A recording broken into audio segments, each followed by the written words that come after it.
Hello, everyone. Welcome back to the TJOmega channel for day 1513 of our daily content grind. You might be asking yourself where the monthly Q&A is, and well, to be frank, I had other things going on this weekend and did not have the chance prior to actually get the whole 3-hour recording done for that. So tonight I will be doing that. We might be doing it on Monday instead of the news roundup, or it will be delayed. Well, something is going to get knocked back and delayed until Tuesday. You'll excuse me for the programming delays. It's just been crazy over here. So I apologize for that if you've been looking forward to it. We will get it. You will get your Q&A this month. But that aside, we need to start talking debates, because a couple weeks ago I asked you who the main female of Transformers was today, because we have had a major shift in status quo the last few years. And RC did win, and I will admit I kind of expected RC to win. You did surprise me. I did not expect Elita 1 to get that close. So remember, I do love as much interaction on these as we can get. I like to have as many votes as possible, so it'll take you literally like 10 seconds. You click the link in the description, you leave your vote, you hit submit, you're out. And we get a better data point. We get a more interesting discussion and result. But I am kind of happy with this result. I mean, I do like Elita 1 a lot. Her stock has grown tremendously. I'm still going to have a soft spot for RC. I just am. It's just how it goes. But today we present a new debate, and this one will be divisive amongst G1 fans and Movieverse fans. And that is, what is Optimus Prime's iconic weapon? So, first off, let us focus on the one that he first used in the original cartoon, the humble Energon axe, or energy axe, or just big glowy orange axe. Whatever you particularly call it, the official name changes from time to time. This thing is surprising. It's surprising in that it is an incredibly iconic weapon for Optimus Prime, even though it was only used once. This appeared in his very first fight in the original cartoon against Megatron on top of the dam. And ever since, we haven't been able to get Optimus Prime away from orange axes. It's just become a thing now. It is weird it never showed up in the show again, nor did Megatron's mace, by the way. But literally any opportunity Hasbro or Takara has to throw it in, they throw it in. Ever since Takara got the idea to start reissuing original G1 toys, the Energon axe for Optimus Prime became a high priority. Likely because it was real easy to slot into the figure. You know, as long as it plugged into the hole his fist normally goes into, it's good. It works. And yeah, it has been irreplaceable ever since. Almost every G1 Optimus Prime reissue since then has included the Energon axe. There's just no getting rid of it. Despite being in one scene, it is the weapon of the first battle of Optimus and Megatron. So it does carry, I mean, yeah, there's a little skirmish in the spaceship. You know what I mean. Point being, this thing is everywhere now. This thing is absolutely everywhere, and we just cannot be rid of it no matter what universe we travel to. In the aligned continuity, yeah, anytime you see War for Cybertron or Fall of Cybertron, the image you get is Optimus Prime wielding this gigantic glowing orange axe. It's just his thing, and we see that in a lot of video games. Devastation famously used it too, because Optimus needed something for melee combat. He gets his big, shiny orange axe. It's just a thing now. Like, it's just a thing. And it's crazy to me. And I suppose it's because for a long time, it was the only melee option for Optimus Prime. So maybe that's just it. Maybe it's just like that one scene is so memorable, or just because they're out of options. Melee Optimus Prime for a long time was just big glowy axe, right? And we have had a resurgence in big glowy axe because Transformers 1 brought it back, and then brought it back exactly the way it was before. There is a hint of blue energon to it now, which I do kind of like. It does give it a little bit more of an interesting look than just big orange glowy. However, it is still very much in the same vein of like it's glowing out of his hand rather than being like a melee weapon, right? So yeah, like I think because Transformers 1 has become like the origin story to Transformers for a lot of people, that axe is going to be a lot more embedded, even more so than it was before. There is just no getting rid of the axe. The axe at this point is so much an icon of G1 Optimus Prime that even the Studio Series 86 figure, this thing never had the axe. The axe doesn't appear in the movie. Even though there's some scenes where it'd be really, really good for Optimus Prime to bust out an Energon axe, doesn't show up in the movie, but it's just such an Optimus Prime thing, they threw it in. Potentially just because they were already doing translucent orange for the blaster effects and for the blast off effect. But you get what I mean here. It's exceptionally rare that Studio Series includes accessories that aren't actually depicted in the movies the character is based on. So the fact that they threw the axe in might be indicative of just how iconic and inseparable it is from Prime now, but it also might just be we had space on the mold. Who knows? So that's a very strong candidate, but Bayverse fans out there know that the big glowy orange weapon had an evolution. In the 07 movie, Optimus Prime gained his swords.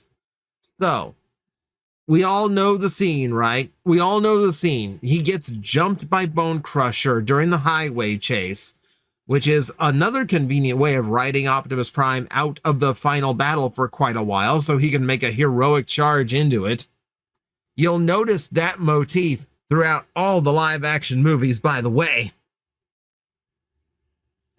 Point being, yeah, the idea of Optimus Prime having these built-in blades that just glow, orange hot with energy. Yeah, like this is where it starts. This is where it gets to be like almost an internal thing. And Optimus becoming a swordsman starts to become a much more recognized thing. Now, if you've been around a while, you know it's not the first time Optimus Prime has wielded a sword, but it's definitely the first time that the sword ever stuck. And it appeared throughout all of the Bayverse's original movies. So like anytime, as long as Optimus was in his original design. So movie 2 and movie 3 also featured the Energon swords. Though at movie 3, they become handheld, but it's still them, Optimus Prime still wields a sword and does so throughout most of the toys for that as well. In fact, this actually holds a credit that the Energon axe does not have. It's actually been made into a toy more than once, as a matter of fact. The Energon axe technically never has. There have been like Halloween prop toys of like Optimus Prime axes, but they're actually more unique, more original designs. They aren't ones that he's used previously, and it certainly is not the big glowy orange one that comes out of his hand. This, on the other hand, we actually do. Now, of course, we have not reached the ability to have them pop out of our forearms, which would be amazing. But at the very least, it is a one-up on the axe. This one actually has toys, and most incarnations of Optimus Prime's movie swords have toys now, even if they are just things you grabbed at Spirit Halloween, which reminds me I really should have gone there today to see if I could have gotten one cheap. I digress. The sword has made its way to other media, Transformers Prime, for instance, which we do know is heavily movie flavored in the first place. Obviously does use the built-in version of the sword. The original first edition Optimus Prime toy as well also comes with a sword accessory that replaces his hand, much like the axe, and that does make it a built-in weapon, much like the sword from the movies. And the movie sword does have its own bits of evolution. So, yeah, in the later movies, it becomes like the Sword of Judgment, where Optimus Prime now wields it, more like a knight would, because that's just the motif that we decided to go with. Optimus Prime is all of a sudden a knight. Sure, why not? But again, this was also an iconic piece very quickly. The sword became a very needed thing in the toy line. As soon as they could, they started working that sword into the toys for the premium edition of the Optimus Prime original leader class toy. It was what they replaced his big blaster with. And then every subsequent Prime from that design had to have the sword, whether it was an attached accessory or something that was on a flip-out gimmick like the Revenge of the Fallen version. Either way, his sword just became irreplaceable from movie Optimus Prime. And subsequent Primes that inherit the movie styling or vibe in general also tend to have sword weapons. So a lot of modern fans are going to point toward that sword. However, I hear there's a third-party candidate this time, because obviously we cannot have any kind of discussion about Optimus Prime's signature weaponry without talking about the Ion Blaster. So, normally the debates are 2. Today, I felt like 3.